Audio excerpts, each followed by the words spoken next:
Hello everyone, welcome to my channel.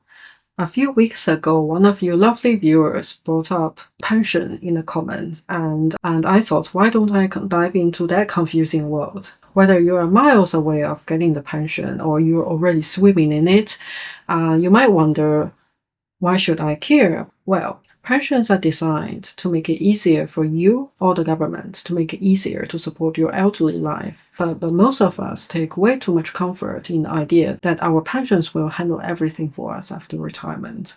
It's a bit more complicated. This video is here to break down how pensions actually work, the social issues around it, and some risks you might not have thought of.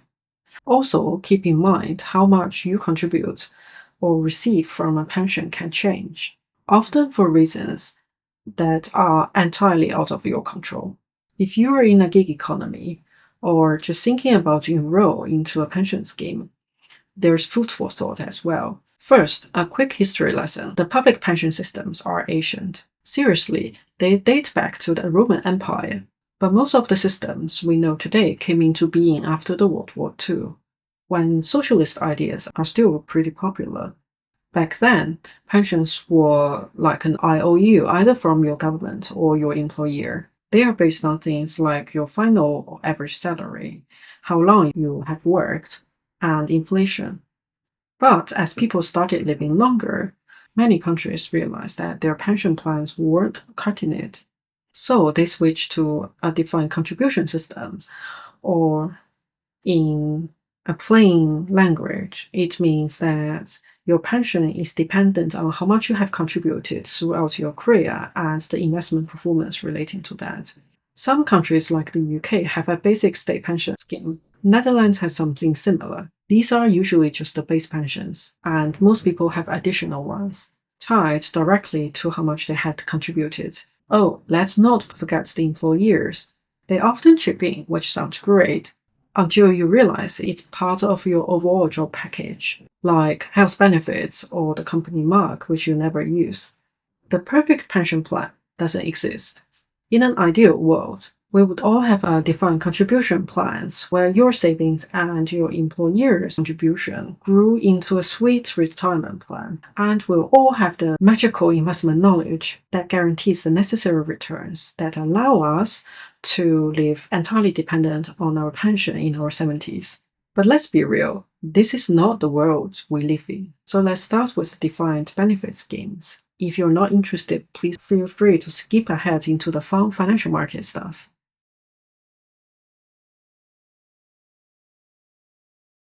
Why defined benefit plans are struggling? After the World War II, most countries had young populations and the interest rates were high. At that time, no one thought about how long people would actually live or how the changes in the financial markets would affect the pensions. Surprise, surprise, people started living longer and the math didn't add up.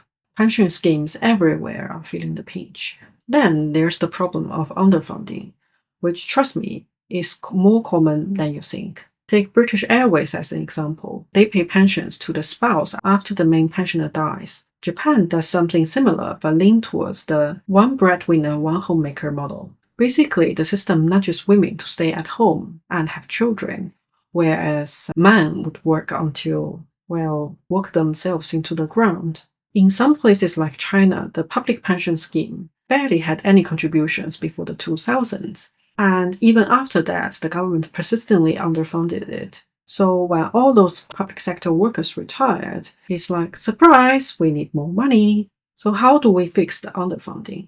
If it's a company pension scheme that is underfunded, guess where the money comes from? The company's current cash flow. So if the business is not doing well, the underfunding will affect the employees' pay. In public schemes, the underfunding gets covered by, you guess it, the current workforce, either through higher taxation or delayed retirement age. And sometimes the government has to issue long-term debt in order to fill the gap, which just kicks the can down the road. Watch my previous video on government debt in order to understand more about this.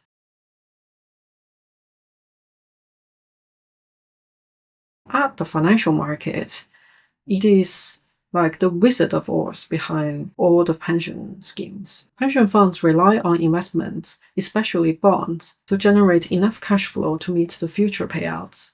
But if the market changes, like say interest rates tank, the money that comes from these bonds doesn't go as far as expected. And that's why between 2008 and 2018, when interest rates were super low, many pension schemes had to ask for more money. If a pension fund is in good shape and doesn't have any near-term liabilities, they can afford to take more risks in stocks. But if things are tight, then they have to play it safe.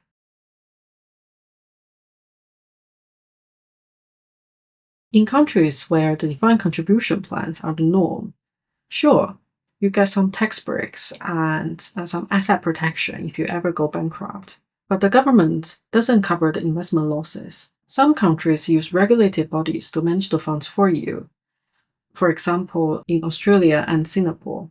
In some of the resource-rich countries like the Middle East, the sovereign wealth funds carry an inexplicit role of managing this pot of money.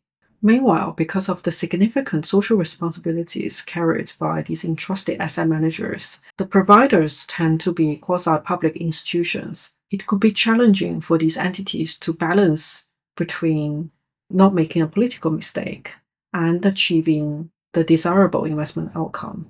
If you're entirely on your own managing the defined contribution schemes, like when I was in the UK, you have to work very carefully in order to get a decent outcome for your retirement money. You'll probably be given a list of default options, which are supposed to give you a reasonable return at a very low fee. But trust me, don't get your hopes up.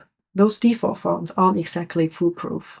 Studies show that people in old school defined benefit plans tend to be better off. Why? Because when those plans run out of money, someone else will step in and cover the shortfall. Under defined contribution schemes, we are entirely on our own.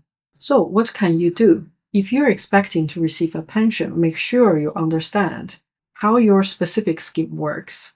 Who is managing your money? Are they investing wisely? Is the fund in deficit or surplus? If in deficit, who will be able to fund it? Will you have to contribute more in the future or retire at a later age? If you're a freelancer or a gig worker, and you have the option to enroll in a public or a private pension scheme, weigh the pros and cons carefully. If there are meaningful benefits, jump in. If the tax breaks and the investment options don't seem too worth it, set aside a fixed amount of money every month on your own. So we have covered a lot today. Understanding your pension is as important as understanding your paychecks. If you have any questions, drop them in the comments and I might tackle them in a future video. Thanks for watching and I'll see you next time. Bye!